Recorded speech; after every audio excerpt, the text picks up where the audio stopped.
साथियों, मैं राजेंद्र चौधरी राज e learning परिवार के अंतर्गत आप सभी का हार्दिक स्वागत अभिनंदन करता हूं और आपके दिए गए प्यार का आभार प्रकट करता हूं। फर्स्ट, बिना टाइम वेस्ट किए हुए अपन ने जो टेस्ट की डेट है वो 20 सितंबर 2022 रखी है। इसके अंतर्गत ये पोर्शन रखा हुआ है, इस पोर्शन को आप अच्छे से देख लेना। जो राजस्थान की प्रागैतिहासिक स्थल पुरापाषाण और ताम्रपाषाण कांस्य युग तक, इसके अंतर्गत जो 10th की बुक है वो तो देखनी ही देखनी है। इसके अलावा आप यदि कोई लक्ष्य की बुक पढ़ते हैं, कोई सी भी पढ़ते हैं, हिंदी ग्रंथ अकादमी की बुक पढ़ते हैं, पर ऑथेंटिक बुक को आपको लेकर के चलना है। इसके अलावा संविधान सभा और भारतीय संविधान की विशेषताओं के अंतर्गत वाणी प्रकाशन की बुक पढ़ सकते हो। आप एम लक्ष्मीकांत पढ़ रहे हो तो उसको पढ़ सकते हो, जो भी आपको अच्छी लगे। इसके साथ में कुछ स्प्रिंग बोर्ड वगैरह के नोट्स भी देखे जा सकते हैं। अंतर्राष्ट्रीय जो क्रोनोलॉजी है, जो अगस्त माह की 2022 उस पर लिखा हुआ है, ये मासिक घटनाओं का सार संग्रह, अंतर्राष्ट्रीय परिदृश्य और राष्ट्रीय परिदृश्य ही देखना है। और जो नेक्स्ट नगरपालिका अधिनियम 2009 है, इसके अध्याय 2 और अध्याय 3 को आज अपन अभी कंप्लीट कर लेंगे और हृदय योजना को भी आज अपन इवनिंग के अंतर्गत देखने का प्रयास करेंगे। उसके अंतर्गत क्या क्या बेसिक क्वेश्चन आपके बन सकते हैं। आप लोग ज़्यादा से ज़्यादा टेस्ट सीरीज से जुड़े, ठीक नहीं। टेस्ट सीरीज के अंतर्गत अभी तक 114 लोग एनरोल हो चुके हैं। देखो अब उसके अंतर्गत कितने लोग एग्जाम देते हैं वो अलग चीज़ है, पर 140 लोग, इससे आपका एक मनोबल आपका बहुत अच्छा दिखता है। तो एक सेकंड के लिए मैं क्षण के लिए एक बात कहना चाहूँगा। सबसे पहले आप ये सोचो कि इस तैयारी करने के लिए आ गए हो तो आप ये मन के अंतर्गत लेकर हो कि ये पॉसिबल है, ये पॉसिबल है। यदि आप इस काम को इस प्रकार से सोचते हो कि मैं कर जाऊँगा और मैं डेफिनेट सीट निकाल लूँगा, तब तो पॉसिबल है। तब तो आप दिल खोल करके काम करो, और खूब अच्छे से पूरी मेहनत के अंतर्गत अपना 100% दे दीजिए। और यदि मन में कहीं डाउट आ रहा है तो सबसे पहले इसको डाउट को क्लियर कीजिए कि मैं ये इसको कर लूँगा, ठीक ना। इस प्रकार के सोच रखोगे, इसमें कोई हिंदी नहीं है, कोई इंग्लिश नहीं है, कोई साइंस नहीं है, कोई मैथ्स नहीं है, फिर भी अफगन कई लोग बार बार पूछते हैं, सर इतने बड़े ऑफिसर की पोस्ट है, हो जाएगा कि नहीं हो जाएगा। अरे है क्या इसमें, ठीक नहीं, आप लोग कर लोगे, ये मेरा विश्वास है। और आप अपने पूरी ताकत के साथ में लगे। और यदि आपकी इच्छा शक्ति मजबूत है, आपका विल पावर, आपने सोचा है, आपने आज तक पढ़ा है नहीं पढ़ा है कोई फर्क नहीं पड़ता है, आपका विल पावर मजबूत है तो आप डेफिनेट निकलेंगे। इसके अंतर्गत कोई दुनिया की ताकत नहीं रोक सकती है। चलो लेट्स स्टार्ट। देखो टेस्ट सीरीज से जुड़ने के लिए how to join free test series करके एक अपने वीडियो अपलोड किया था। उस वीडियो को आप लोग सुन लीजिए और उसके अंतर्गत जो क्लासरूम आईडी है, इस क्लासरूम आईडी को आप एंटर करोगे तो उसके अंतर्गत एक रिक्वेस्ट जनरेट होगी और उसको मैं एक्सेप्ट कर लूँगा। तो इसी प्रकार से आपको एंटर होना है। देखो नेक्स्ट, कल का जो अपन ने 2 क्लास के अंतर्गत पढ़ा था उसका रिवीजन करते हुए फिर अपन कुछ पढ़ेंगे। फिर इसके शॉर्ट नोट्स के बाद में उसके MCQ, ये सब चीज़ों से प्रोसेस से जब गुजरेंगे तभी हम कोई अच्छा काम कर सकते हैं। देखिए जो पुराना है उसको रिवीजन रिकॉल करते हुए चलते हैं। जो अध्याय 3 है, अध्याय 3 के अंतर्गत अपन देख रहे हैं कार्य संचालन और वार्ड समिति। ये अपने धारा जो सेक्शन है 51 से लेकर के 66 तक है। इतना ज़्यादा बड़ा नहीं है पर फिर भी अपन लोग इसको देखते हुए चले। देखो 51 के अंतर्गत 51, आपको 51 कैसे याद रख सकते हो। 51 को इस प्रकार से भी याद रख सकते हो कि जैसे भी कहीं पे जाते हैं तो बीच का कुछ लोग 21 रुपये देते हैं, कुछ 51 देते हैं, कुछ 101 रुपये दे देते हैं। तो आप 51 रुपये के अंतर्गत ऐसा याद रख लीजिए, आप लोग कहीं गए हो और आपको 51 रुपये दिए हो। उस 51 रुपये के साथ में आप क्या ध्यान रखोगे कि उससे नगर पालिका की बैठक का उपबंध किया है। 51 रुपये की उसके साथ साथ में विजुअलाइज करो आंखें बंद करके, 51 रुपये कोई दे रहा है और वहाँ पर क्या हो रहा है, नगर पालिका की बैठक का उपबंध किया जा रहा है। अब नगर पालिका की बैठक का उपबंध है तो उपबंध का बैठक है तो ये 60 दिवस के अंतर्गत जो साधारण बैठक है वो कब हो जानी चाहिए, 60 दिवस के भीतर हो जानी चाहिए। और जो इसका मतलब 60 दिवस के अंतर्गत हो जानी चाहिए तो 1 साल के अंतर्गत कितनी होगी, तो ये अपने 6 बैठकें हो जाती है। कितनी हो जाएगी, 6 बैठकें हो जाती है। और विशेष बैठक है, विशेष बैठक के अंतर्गत ध्यान रखना है 1/3 सदस्य यदि अनुरोध करे और उसको अध्यक्ष वो संकल्प पारित कर दे तो 7 दिवस के भीतर उसकी बैठक लेनी होती है। और 7 दिवस में यदि अध्यक्ष नहीं ले पाता है तो फिर उसके 7 दिवस के बाद में 10 दिन के बाद में जो नगर पालिका का अधिकारी है उसकी बैठक आयोजन करेगा। तो अपन ने साधारण बैठक की बात की, 60 दिवस के अंतर्गत एक वर्ष के अंतर्गत 6 होनी चाहिए। विशेष बैठक 1/3 सदस्यों के द्वारा तो ये इसके अंतर्गत, और 7 दिवस के अंतर्गत जो संकल्प पारित किया है बैठक होनी चाहिए, और 7 दिवस के बाद में भी यदि नहीं हो रही है तो वो बैठक को कौन करेगा, कोई कारण हो गया तो नगर पालिका का अधिकारी करेगा। अब जो 52 को किसी भी प्रकार से 52 को याद कर लीजिए, व्यष्टि सदस्यों के अधिकार और विशेष अधिकार है। अब व्यष्टि का मतलब होता है एक अकेला सदस्य। 52 को देखो, एक जो पहले अपने राजस्थान में ये भी चलता है कि जो छोटी हाइट होती है उसे बाउनिया कहते हैं। क्या कहते हैं? बाउनिया। तो आपको इस प्रकार से भी कर लीजिए कि किसी भी प्रकार से 52 मतलब कि वो एक सिंगल है, उसके भी कुछ क्या है, व्यष्टि सदस्य, वो अकेला सदस्य है, फिर भी उसके अधिकार और विशेष अधिकार दिए हुए। तो ये अधिकार और विशेष अधिकार क्या है, ये भी क्या है, नगर पालिकाओं के अंतर्गत कोई भी कार्रवाई है उसके बारे में जानकारी चाह सकता है। ये मुख्य नगर पालिका अधिकारी को सूचित करके वहाँ के जो उसके रिकॉर्ड है, रिकॉर्ड को भी देख सकता है, उसका निरीक्षण कर सकता है। तो ये चीज़ है व्यष्टि सदस्य के विशेष अधिकार दिए हुए। अब बात आती है देखो 53 के अंतर्गत भी 1953 के अंतर्गत यदि कोई घटना घटी है तो उसको भी आपको रिलेट करके इनको याद करोगे तो आसानी से याद रहेगी। बाकी अदरवाइज इनको सीधे भी याद कर सकते हैं। 53 के अंतर्गत अध्यक्ष के विरुद्ध अविश्वास का प्रस्ताव, बाकी इनको एक साथ में इनकी अपन बार बार सुन करके भी याद किया जा सकता है। अध्यक्ष के विरुद्ध अविश्वास प्रस्ताव, इसको मैंने बताया था 2000 जो अपने 17 के अंतर्गत भी आया था, कुछ चेंजेज हुए थे। उस चेंजेज की वजह से अब इसके अंतर्गत जो अविश्वास है वो कब तक नहीं लाया जा सकता, 2 साल तक नहीं लाया जा सकता है, 2 साल तक नहीं लाया जा सकता है।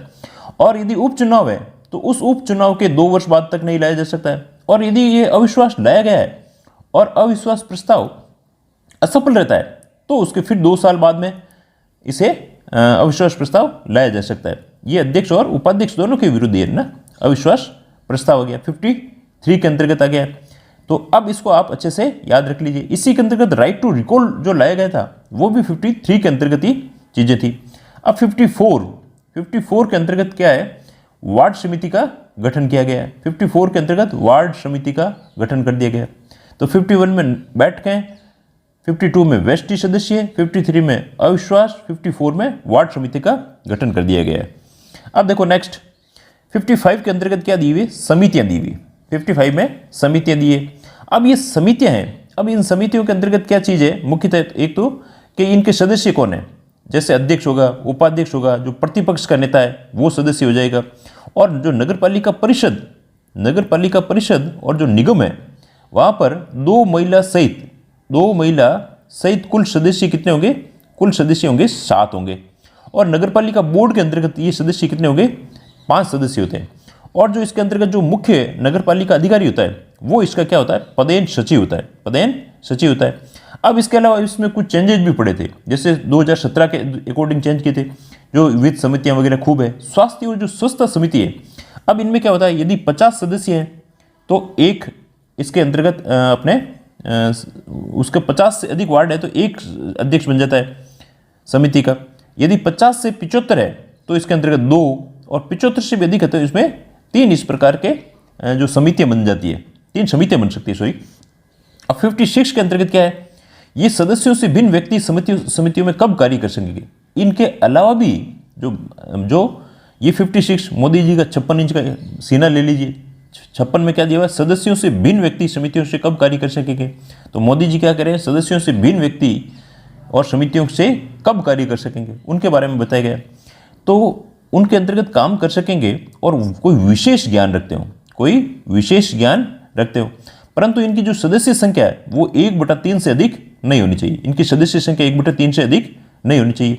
अब इसके अलावा समिति का जो अध्यक्ष है, अध्यक्ष क्या होता है, अध्यक्ष होता है जो इस नगर पालिका का अध्यक्ष है वो इसका क्या होता है, पदेन अध्यक्ष मतलब वो ऑलरेडी इलेक्शन नहीं हुए फिर भी उसका अध्यक्ष बन जाता है। अब बात आती है नेक्स्ट 58 के अंतर्गत बैठकों में अपनाई जाने वाली प्रक्रिया। तो अब प्रक्रिया के अंतर्गत वही है, साधारण बैठक है तो 2 महीने के भीतर उनके होने चाहिए। और यदि इसके अंतर्गत और भी प्रक्रिया के अंतर्गत क्या है, यदि अध्यक्ष और उपाध्यक्ष चाहते हैं तो कोई विशेष बैठक भी बुला सकते हैं, ठीक ना।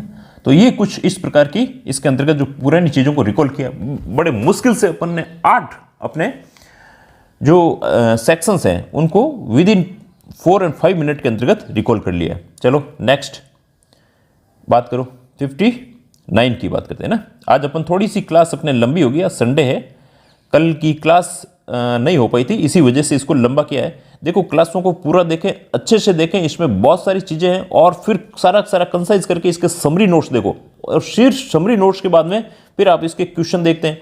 तो ये पूरा पूरा जो प्रोसेस है, ये प्रोसेस ही आपको सफलता दिलाएगा। और ये मैं कोई चीज़ ऐसे हवा में नहीं कर रहा हूँ, दावे के साथ कर रहा हूँ। मैं हमेशा ये चीज़ कहता हूँ कि ऑथेंटिक चीज़ ही देखो, ठीक है। मैं सीधी हवाबाजी कर दूँ और हाँ भाई ये है ये है ये है, मेरे अकॉर्डिंग कह दूँ कि यही चीज़ें पढ़ लो। अरे भाई आपको मूल चीज़ तो पढ़नी ही पड़ेगी। कुछ जो गवर्नमेंट की चीज़ें हैं वो आपको सीधी पढ़नी चाहिए। स्कीम में मैं भी कहता हूँ कि गवर्नमेंट की स्कीम को सही से पढ़ो, ठीक है नहीं। अब देखो नेक्स्ट क्या चीज़ आती है, 59 के अंतर्गत दिया समितियों का नगर पालिका के अनुदेशों के अधीनस्थ होना। अब ये जो भी समितियां बनी है 54 और 55 के अंतर्गत, जो ये अपने जो समितियां बनी है 55 के अंतर्गत, ये समितियां हैं जो किसके अधीनस्थ होगी, नगर पालिकाओं के अधीनस्थ होगी। जैसा इसका मतलब कुल मिला के बात यह है, नगर पालिका चाहेगी उसी के अकॉर्डिंग उनको काम करना चाहिए। फिर कह रहा है कि नगर पालिकाओं की अध्यपेक्षाएं तथा उनका अनुपालन किया जाना। अब जैसा नगर पालिका की अपेक्षा है उसी के अकॉर्डिंग उनका काम किया जाना। मुख्य चीज तो ये आई हुई है। देखो अब ये चीज इतनी यहां पर अपन ने लिखी है। मैं आपको देखो एक शॉर्ट नोट्स के अंतर्गत बताता हूं अपन ने कितना इसको कंसाइज कर दिया है। कैसे कंसाइज किया है, 59 के अंतर्गत समितियों नगर पालिकाओं के अनुदेशों का अधीनस्थ होना तथा नगर पालिकाओं के अध्यपेक्षाओं का उनके अनुपालन करना। ये तो वही लाइन अपन ने पढ़ी। अब क्या किस प्रकार से, देखो किसी भी योजना या नगर पालिका निधि का अनुमोदन वार्षिक बजट या अनुपूरक बजट से पहले अनुमोदित नहीं होना चाहिए। इसका मतलब कोई भी योजना बनाई जाएगी तो जो नगर पालिका की निधि है उसका अनुमोदन के बाद में ही जो वार्षिक बजट है, अनुपूरक बजट है, उससे पहले नहीं होना चाहिए। यदि ये ऐसा बजट बनता है तो वही अपन निधि खर्च कर सकते हैं। एक देखिए, वार्ड समिति द्वारा पारित प्रत्येक संकल्प नगर पालिका का पुनरीक्षण कर सकती है। नगर पालिका प्रत्येक संकल्प का क्या कर सकती है, इसका जो भी समितियों ने बना दिया है, कोई ऐसा काम कर दिया है, परंतु अब इनको लगता है कि यार इन्होंने पुनरीक्षण कर दिया है या कैंसिल कर रहे हैं, तो ये नगर पालिका को अपील भी की जा सकती है कि भाई ये चीज़ हमारी सही है। देखो हमने कितना इसको शॉर्ट और कंसाइज किया है, तो ये चीज़ आपको आनी चाहिए। देखो अब इसको विस्तृत पढ़ना बहुत ज़्यादा जरूरी है, ठीक है ना भाई। आप लोग इसी प्रकार की हार्ड कॉपी निकाल लीजिए, साथ साथ में इसी प्रकार से हाईलाइट से अंडरलाइन कीजिए। जहां मैं 5 स्टार लगा रहा हूं वहां 5 स्टार लगा दीजिए। आपको भी कोई लगता है, ठीक ना, तो अभी आप उसके अंतर्गत देख लीजिए। फिर जो भी क्वेश्चन आ रहे हैं, मैंने कह दिया ये क्वेश्चन है तो वहां प्रीवियस ईयर क्वेश्चन वगैरह ये भी लिखना है, सब कर दीजिए स्टार्ट। देखो वार्ड समिति को सम्मिलित करते हुए प्रत्येक समिति ऐसे अनुदेशों के अनुरूप कार्य करेगी जो नगर पालिका द्वारा समय समय पर दिए जाए। कोई भी समिति किसी भी स्कीम या नगर पालिका निधि में से व्यय का अनुमोदन तब तक नहीं कर सकती है जब तक नगर पालिका द्वारा पारित वार्षिक बजट और अनुपूरक बजट पहले से अनुमोदित नहीं है। यदि इसके अंतर्गत जो बजट बना हुआ है, भाई नालियों की सफाई के लिए बजट बन गया, अब बजट के बाद में ही उसको खर्च किया जा सकता है, उसके अकॉर्डिंग अब मन पड़े जो अपना काम कर दो, ये इस प्रकार की चीजें नहीं चलती है। तो इसका मतलब है पारित वार्षिक बजट या अनुपूरक बजट में जो भी अनुमोदित है उसके अकॉर्डिंग ही वह खर्च कर सकते हैं। ये यहां पर ये बात आ रही है। देखो नेक्स्ट, नगर पालिका किसी भी समय समिति की किन्हीं कार्रवाइयों का उद्धरण तथा किसी भी ऐसे मामले जिसके बारे में कार्रवाई करने के लिए किसी समिति की प्राधिकृत या निर्दिष्ट किया गया, जो इसको ऑथराइज किया गया है और जिसको स्पेसिफाइड किया गया है, संबंधित या संबंध कोई विवरण लेखा रिपोर्ट मांग कर सकेगी। प्रत्येक अध्यपेक्षा जो उसकी अपेक्षा है उस समिति द्वारा जिस प्रकार की अध्यपेक्षा की गई बिना किसी अनुमति के विलंब पालन किया जाएगा।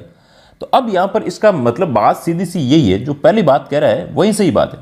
देखो एक तो क्या होगा, ये नगर पालिकाओं की अध्यपेक्षा उनका अनुपालन किया जाना। जो समितियां हैं कुल मिलाकर के नगर पालिकाओं की अनुपालना करेगी, जैसा नगर पालिका कहती है उसी प्रकार से उनको काम करना है।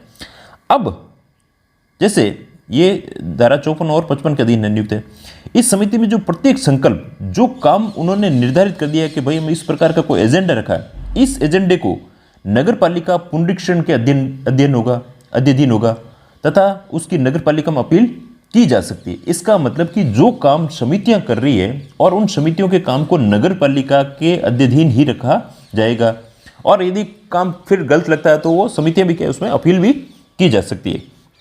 नेक्स्ट देखो 60 नंबर, वार्ड समिति के सामान्य करती है। अब जो वार्ड की समितियां बन रही है, ये जो अपन ने 55 के अंतर्गत जो समितियां बनाई थी, ये वार्ड की समिति के सामान्य काम क्या है। सबसे पहले देखो, ठोस अपशिष्ट का प्रबंधन करना, स्वच्छता कार्य में सहायता करना, विकास स्कीमों को ये सब उसके अंतर्गत हेल्प कर रही है, क्योंकि ये एक्स्ट्रा है, ये विकास स्कीमों में हेल्प करना। और क्या क्या चीज़ है देखो, एक बड़ा कर लेते हैं ना।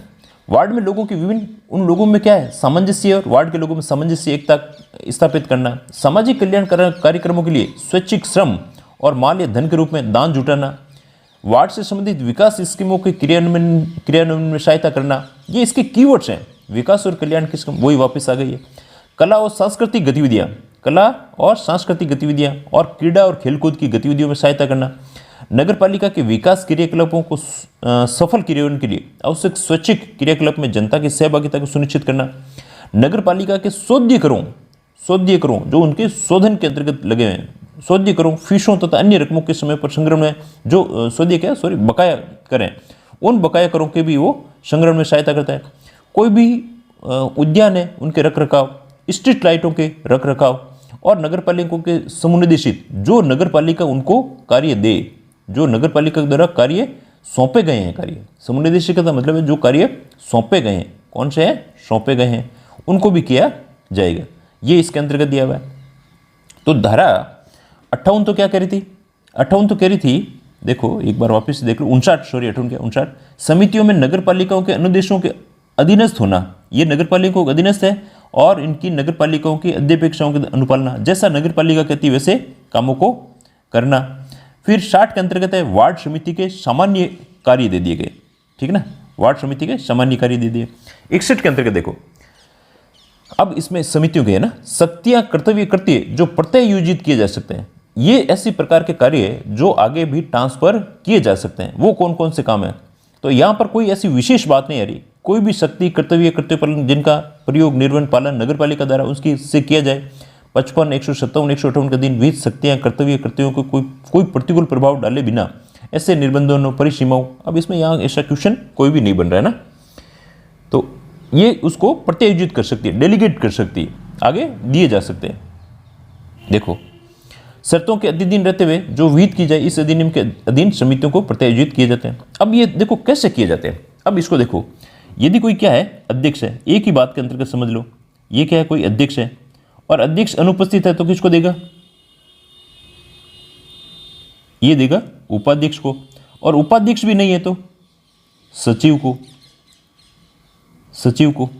अब यदि ऐसी स्थिति हो जाती है कि अध्यक्ष किसी विशेष जाति का है, आरक्षित है, क्या है आरक्षित है, तो वह उसी वर्ग का होगा, वर्ग का होगा। और यथा स्थिति यदि संभव हो तो महिलाओं को भी वहां पर बनाया जाए, यथा स्थिति महिला सदस्य को भी प्रत्यायोजित किया जाता है। अब इसके अलावा और कुछ भी नहीं। अब भी यदि कोई सदस्य उपस्थित नहीं है तो अब इसके अंतर्गत जैसा नगर पालिका सोचे, नगर पालिका जिसे उपयुक्त समझे उसे बना सकती है। ये इसकी पूरी मूल बात कही हुई है। देखो अध्यक्ष नहीं है तो उपाध्यक्ष को, उपाध्यक्ष नहीं है तो सचिव को क्या सदस्य को, एक सेकेंड, तो किसको बनाया जा सकता है, सदस्य को, उपाध्यक्ष नहीं है तो सदस्य को। और सदस्य के अंतर्गत भी यदि अध्यक्ष आरक्षित वर्ग का है, अब अपन अध्यक्ष की बात करें, आरक्षित वर्ग का है तो उसी वर्ग का सदस्य बनेगा, एससी का तो एससी का, एसटी का तो एसटी का, और उनमें भी यथा संभव हो तो महिला को बनाया जाता है, अब भी यदि स्थिति नहीं खाली है तो नगर पालिका को जो उचित लगे वह उसको बना देती है। ये इसके अंतर्गत बात लिखी हुई है, आपको तो एक बार पढ़ लें फटाफट। तो जब अध्यक्ष का पद रिक्त हो जाए तो कार्यभार संभालने के लिए कोई उपाध्यक्ष नहीं हो तो नगर पालिका पर्वत नियमों के अनुसार किसी अध्यक्ष के निर्वाचन होने तक अध्यक्ष की शक्तियां और कर्तव्य कार्यपालक करती है नगर पालिका के सदस्य को। अध्यक्ष भी नहीं है, उपाध्यक्ष भी नहीं है तो ऐसे सदस्य को जिनका प्रयोग किया जाना वह ठीक समझे विहित रीति से बुलाई जाने वाली बैठक में प्रत्यायोजित करेगी। फिर नेक्स्ट आ रहा है, परंतु जब अनुसूचित जातियों, अनुसूचित जनजाति, पिछड़ा वर्ग, महिलाओं के लिए आरक्षित अध्यक्ष पद रिक्त हो जाए तब अध्यक्ष की शक्तियां कर्तव्य कार्यपालक कर्तव्य उक्त जातियों, जनजातियों, वर्गों से संबंधित सदस्य या यथास्थिति महिला सदस्यों को प्रत्यायोजित किए जाएंगे। और उक्त जातियों, जनजातीय वर्गों से संबंधित यथास्थिति कोई महिला सदस्य भी नहीं हो तो अन्य सदस्यों को जो नगर पालिका को उपयुक्त लगे उनको वह बना देगी। नेक्स्ट देखो 62 के अंतर्गत क्या है, नगर पालिका तथा समितियों के कार्रवाइयां उसके सदस्य की निरर्थता आदि के कारण दूषित नहीं होगी।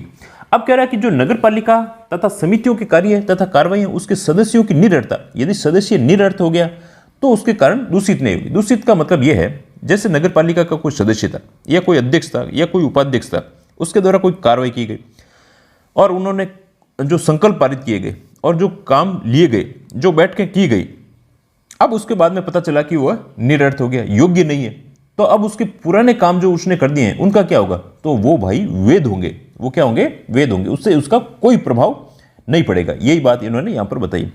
किसी साधारण बैठक या इस अधिनियम के अधीन नियुक्त किसी समिति के सदस्य ग्रुप में अध्यक्ष या पीठासीन प्राधिकारी के रूप में कोई कार्य करने वाले किसी व्यक्ति को कोई निरर्थता या उसके निर्वाचन, नाम निर्देशन या नियुक्ति में हुई कोई त्रुटि नगर पालिका या यथास्थिति ऐसी समिति के किसी कार्य की कार्रवाई को जिसमें ऐसे व्यक्ति ने भाग लिया है दूषित करने वाली नहीं समझी जाएगी। दूषित करने वाली नहीं समझी जाएगी। जैसा उसने पहले कोई बैठकों में भाग ले लिया है, तो ऐसा नहीं कि जो पहले डिसीजन ले लिए गए वो सारे के सारे रॉन्ग हो गए, वो रॉन्ग नहीं होंगे।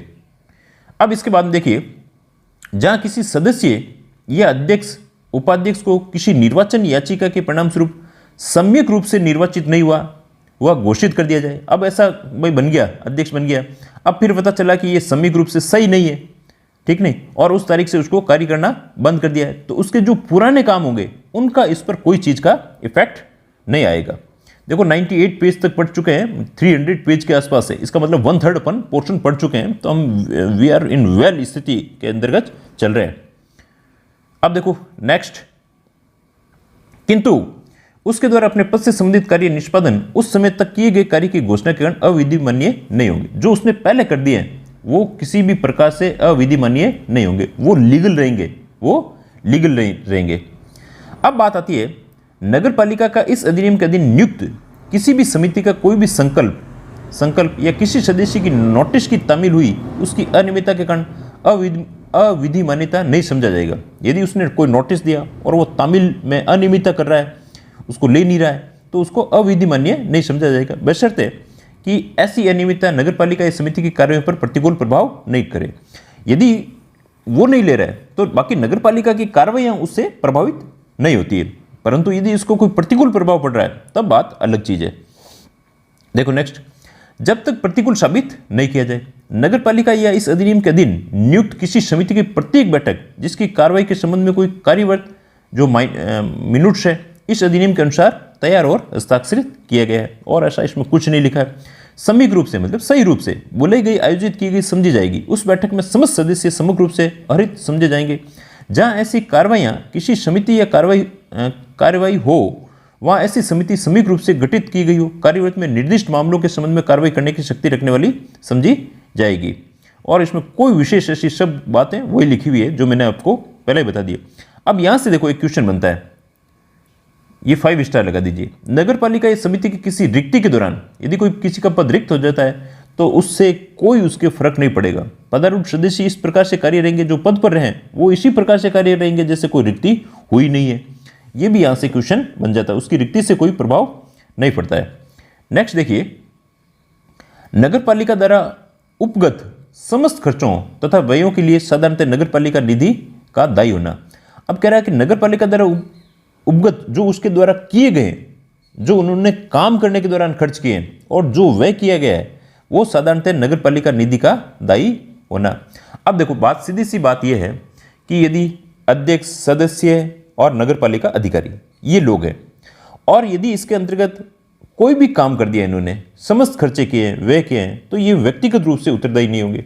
परंतु इन्होंने कोई सिद्ध दोष है, यदि कोई भ्रष्ट आचरण से इन्होंने कोई काम किया है, कोई दुर्विचार से काम किया है, तो उसके अंतर्गत जो नगर पालिका अधिकारी है उसको भी इनके अंतर्गत उत्तरदायी होगा और उसको उसका भुगतान करना पड़ेगा। ठीक है ना। देखो इसमें अन्यथा उपबंधित को छोड़कर कोई भी अध्यक्ष, उपाध्यक्ष, सदस्य नगर पालिका द्वारा या किसी उसकी ओर से किसी सुविधा या कोई संविदा या करार के संबंध में किसी व्यय के लिए व्यक्तिगत रूप से दायी नहीं होगा। कोई किसी के साथ कॉन्ट्रैक्ट किया है तो व्यक्तिगत रूप से ऐसा नहीं कि उसके जो पेमेंट बना उसी में से पूरा काट लिया जाए, यदि उसने जानबूझकर नहीं किया। नगर पालिका निधि ऐसी कोई भी संविदा करार से संबंधित समस्त लागतों, ऐसे समस्त व्ययों के लिए दायी या भारित होगी। ठीक है ना, उसके लिए व्यक्तिगत रूप से नहीं होगा, होगा कौन होगा? नगर पालिका होगी। अब देखो नेक्स्ट इसी के अंतर्गत, परंतु देखो अभी स्थिति ये आ रही है ना, प्रत्येक अध्यक्ष, उपाध्यक्ष, सदस्य नगर पालिका के स्वामित्वाधीन या इसे नीत किसी धन या अन्य संपत्ति का दुर्विनियोग के लिए कोई उसका भ्रष्ट आचरण, कोई दुराचरण करे जिससे वह पक्ष कर रहा है ऐसे धन या संपत्ति की किसी हानि या दुर्व्यय के लिए उसी के द्वारा किसी की धन या संपत्ति की हानि हो रही है जो उसके औचार के कारण हुआ है, कोई बुरे आचरण के द्वारा हुआ है, इसके औचार ने शुक्र बनाया है, दायी होगा। अब ऐसी स्थिति के अंतर्गत क्या होगा, अध्यक्ष, उपाध्यक्ष, सदस्य, मुख्य नगरपालिका अधिकारी या अन्य अधिकारी या व्यक्ति जिसे अधिनियम द्वारा अधीन कार्यपालिका शक्तियां प्रदत्त की गई ऐसी हानि, दुर्व्यय या दुर्विनियोग के लिए दायी होगा। अब उसे जो भी उसका हर्जाना है उसको हर्जाना देना पड़ेगा।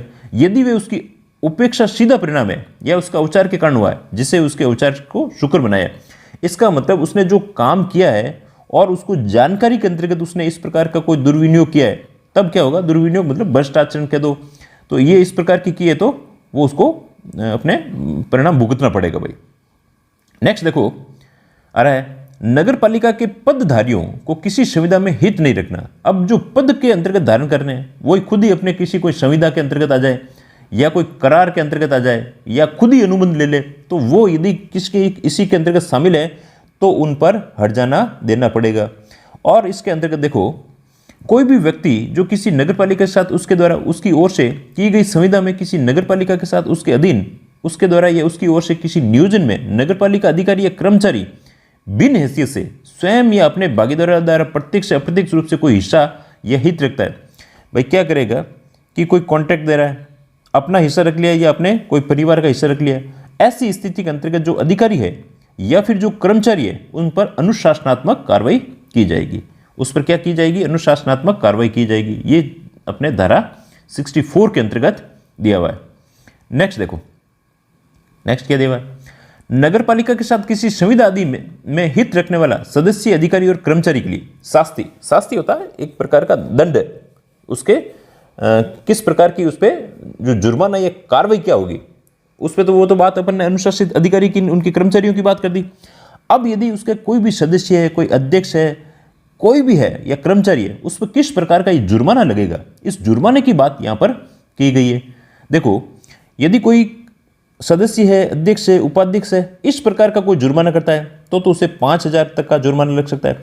और यदि कोई नगरपालिका का अधिकारी इस प्रकार का कृत्य करता है तब उसे 5,000 का जुर्माना और उसके साथ में अनुशासनात्मक कार्रवाई भी की जाएगी। देखो, कोई भी सदस्य है किसी नगरपालिका जिसका वह सदस्य है उसके साथ अधीन उसके द्वारा उसकी ओर से की गई संविदा या नियोजन में प्रत्यक्ष या अप्रत्यक्ष रूप से कोई ऐसा हिस्सा हित जानबूझकर अर्जित करता है जो ऐसा हिस्सा हित नहीं है, जो धारा 24 के अधीन किसी व्यक्ति के तद्दत द्वारा सदस्य के लिए निहित हुए बिना रखा जाना अनुज्ञ है, किसी दंड या न्यायालय के समक्ष दोष सिद्ध है, यदि वो दोष के अंतर्गत सिद्ध पाया जाता है तो 5,000 रुपये का जुर्माना लगेगा। 5,000 रुपये का जुर्माना लगेगा। ये किस स्थिति के अंतर्गत लग रहा है, कोई सदस्य है, अध्यक्ष है, उसके अंतर्गत, इस स्थिति के अंतर्गत लग रहा है। अब यदि कोई कर्मचारी है या कोई अधिकारी है वो इस प्रकार का कृत्य कर रहा है, देखो तो यदि कोई नगरपालिका अधिकारी कर्मचारी जो किसी नगरपालिका जिसका वह अधिकारी या कर्मचारी है के साथ अधीन उसके द्वारा उसकी ओर से कोई संविदा में या जहां तक नगरपालिका अधिकारी या कर्मचारी के रूप में उसके स्वयं के नियोजन के संबंध है, इसके सिवाय उसके नियोजन में जो प्लानिंग की गई है उसमें प्रत्यक्ष या अप्रत्यक्ष रूप से कोई भी हिस्सा हो, प्रत्यक्ष हो चाहे अप्रत्यक्ष कोई हिस्सा हो, तो हित जानबूझकर अर्जित करता है तो किसी दंड न्यायालय के समक्ष दोष सिद्ध होने पर ऐसे जुर्माने के लिए दायी होगा और 5,000 रुपये तक का जुर्माना और अनुशासनात्मक कार्रवाई होगी। ये यहाँ से क्वेश्चन बनता है भाई, 5 स्टार बन रहा है, 1 2 3 4 5 स्टार क्वेश्चन बन गया है। अब देखो नेक्स्ट, और आज की इसकी लास्ट आ रही है, सदस्य आदि लोक सेवक समझा जाएंगे। कौन समझा जाएगा, यदि उसका सदस्य है, यदि कोई अधिकारी है, वो सेवक है, या नगरपालिका का कोई कर्मचारी है, या नगरपालिका के कर उसको टैक्स के अंतर्गत उससे ले रहा है, या कोई प्रत्येक का पट्टेदार है, ऐसी स्थिति वाला भारतीय दंड संहिता 1860 के तहत वह लोक सेवक समझा जाएगा। उस पर लोक सेवक समझ करके कार्रवाई होगी। तो 66 के अंतर्गत क्या है, ये अपने लोक सेवक समझे जाने वाली आएगी। अध्याय 4 को फिर अपन नेक्स्ट देखेंगे, नगर पालिका की संपत्ति से संबंधित चीजें आ गई है। अब ये जो इतनी सारी चीजें देखी है अपने बहुत ही कम कंसाइज 20 मिनट्स के अंतर्गत ये चीजें देख ली है, इसको देखो सारा सारा जो कंसाइज रूप के अंतर्गत आप देखिए। 59 के अंतर्गत देख लिया, समितियां और नगर पालिकाओं के अनुदेशों के अधीनस्थ होना तथा किसी नगर पालिका के अध्यक्षों को उनके अनुपालन वाली बात आ गई है। उससे जो पहले बजट बना हुआ है उस बजट के अकॉर्डिंग उनको खर्च करना पड़ेगा। और वार्ड समिति का जो संकल्प है उसके नगर पालिका में पुनरीक्षण किया जा सकता है। धारा 60 कहती है वार्ड समिति के कार्य, सामान्य कार्य क्या है, ठोस अपशिष्ट प्रबंध, वार्ड में स्वच्छता पर्यवेक्षण, वार्ड के लोगों में सामंजस्य एकता, कला सांस्कृतिक गतिविधियाँ, नगर पालिका के शोध्य जो ड्यू है उनके अन्य रकमों को संग्रहण में सहायता, उद्यानों, स्ट्रीटों, लाइटों, और जो नगर पालिका उसको कोई निर्देशित कर दे। फिर नेक्स्ट इस चीज के अंतर्गत देखो धारा 61 के अंतर्गत क्या दिया हुआ है, शक्तियां, कर्तव्य और कृत्य जो प्रत्यायोजित किए जाते हैं आगे से आगे दिए जाते हैं। अध्यक्ष नहीं है तो उपाध्यक्ष को, उपाध्यक्ष नहीं है तो सदस्य को, सदस्य नहीं है तो अध्यक्ष, सदस्य नहीं है तो वैसे नगर पालिका को जो उचित लगे उसको दे दिया जाता है। और अध्यक्ष यदि आरक्षित श्रेणी का है तो उसी वर्ग की यथास्थिति महिला सदस्य को दिया जाता है। फिर देखो धारा 62, धारा 62 के अंतर्गत नगर पालिका तथा समितियों की कार्य कार्रवाइयाँ उसके सदस्यों की निर्भरता आदि के कारण दूषित नहीं होगी। जो उसने पहले काम कर लिए हैं वो उसके इलीगल नहीं माने जाएंगे। पूर्व के कार्य कार्रवाइयों को दूषित नहीं समझा जाएगा, उसे लीगल माना जाएगा, उसे लीगल माना जाएगा। किसी सदस्य को नोटिस तामील हुई है तो अनियमितकरण हुई है, अविधि मान्य नहीं समझा जाएगा। जब तक नोटिस ही दिया है तब तक नगर पालिका की कार्रवाई पर कोई प्रतिकूल प्रभाव नहीं हो, जब तक उसके अंतर्गत कोई कार्रवाई में हेरफेर नहीं होगा। किसी सदस्य की रिक्ति के पश्चात बाकी सदस्य उसी तरह से कार्य करेंगे जैसे पहले कर रहे थे। नेक्स्ट देखो बहुत छोटी छोटी सी चीज़ें लिखी है, ये मैं अभी पीडीएफ शेयर कर दूंगा। धारा 63 नगर पालिका द्वारा उपगत समस्त खर्चों तथा व्ययों के लिए साधारणतः नगर पालिका निधि का दायी होगा। अध्यक्ष उपाध्यक्ष सदस्य नगर पालिका की संविदा करार के संबंध में व्यक्तिगत रूप से उत्तरदायी नहीं होगा। कोई काम ऐसा करार किया व्यक्तिगत रूप से उत्तरदायी नहीं होगा, परंतु यदि दुर्विनियोग यदि उसके अंतर्गत कोई भ्रष्टाचार के कारण लिप्त है, कोई भ्रष्टाचार के कारण है, उसकी कोई नीयत अच्छी नहीं है, आचरण नहीं है, तो अध्यक्ष उपाध्यक्ष उसके नगर पालिका के लिए उत्तरदायी होंगे। 64 क्या कहती है, नगर पालिका के पदधारियों की किसी संविदा में हित नहीं होना। यदि उसका संविदा में हित नहीं है तो उस पर क्या चीज होगी, अनुशासनात्मक कार्रवाई की जा सकती है। नेक्स्ट देखो नगर पालिका के साथ किसी सुविधा आदि में हित रखने वाले सदस्य, अधिकारी या कर्मचारी के लिए शास्ति का मतलब होता है जुर्माना। स्वयं सदस्य को दोष सिद्ध हो जाए तो 5,000 का जुर्माना, यहाँ पर 5,000 प्लस अनुशासनात्मक कार्रवाई। यहाँ से क्वेश्चन बन सकता है, 5 स्टार क्वेश्चन है, ठीक नहीं। धारा 66 सदस्य आदि लोक सेवक समझे जाएंगे, यहाँ पर क्या है, समझे जाएंगे, लोक सेवक समझे जाएंगे। भारतीय दंड संहिता 1860 में नगर पालिका का प्रत्येक सदस्य, अधिकारी, सेवक, कर्मचारी नगर पालिका के कर के उद्ग्रहण करने वाले प्रत्येक पट्टेदार ये इसके क्या माने जाएंगे, इसके लोक सेवक समझे जाएंगे। तो ये इसके अंतर्गत मुख्य चीज दी हुई है। अब देखो इसके जो हम रोज की तरह जो MCQs लेते हैं या कुछ प्रीवियस ईयर्स के क्वेश्चन लेते हैं उन पर भी अपन डिस्कस करते हुए चलते हैं। देखो नेक्स्ट, हाँ ये कहा है धारा 60 के अंतर्गत वार्ड समिति के सामान्य कार्य क्या होंगे। ठोस अपशिष्ट का प्रबंधन में सहायता, बिल्कुल ठीक है। वार्ड उद्यान और स्ट्रीट लाइटों का रखरखाव, ठीक है। वार्ड के लोगों में सामंजस्य एकता, ठीक है। उपयुक्त सभी सही, इसके अंतर्गत क्या होंगे, सभी सही हो जाएंगे। इससे आपको एक अप्रोच बनती है किस प्रकार से आपको पढ़ना है। नेक्स्ट देखो ऊपर चला गया क्वेश्चन है ना, ये पीछे छूट गया था। चलो नगर पालिका के लिए किस सुविधा आदि में हित रखने वाले सदस्य दोष सिद्ध में दंड का प्रावधान है। अब अपन ने बात यहाँ ये चीज आपको ध्यान रखनी है, इसमें क्या आ रही है, सदस्य की बात आ रही है। सदस्य की बात आएगी तो क्या होगा, इसमें खाली 5,000 रुपये का जुर्माना लगेगा। तो आप हमारे चैनल को लाइक करें, शेयर करें, सब्सक्राइब करें और इसे ज़्यादा से ज़्यादा आप इनको उपयोग में लें। उपयोग में लोगे तो आपको इससे बहुत ज़्यादा बेनिफिट होगा।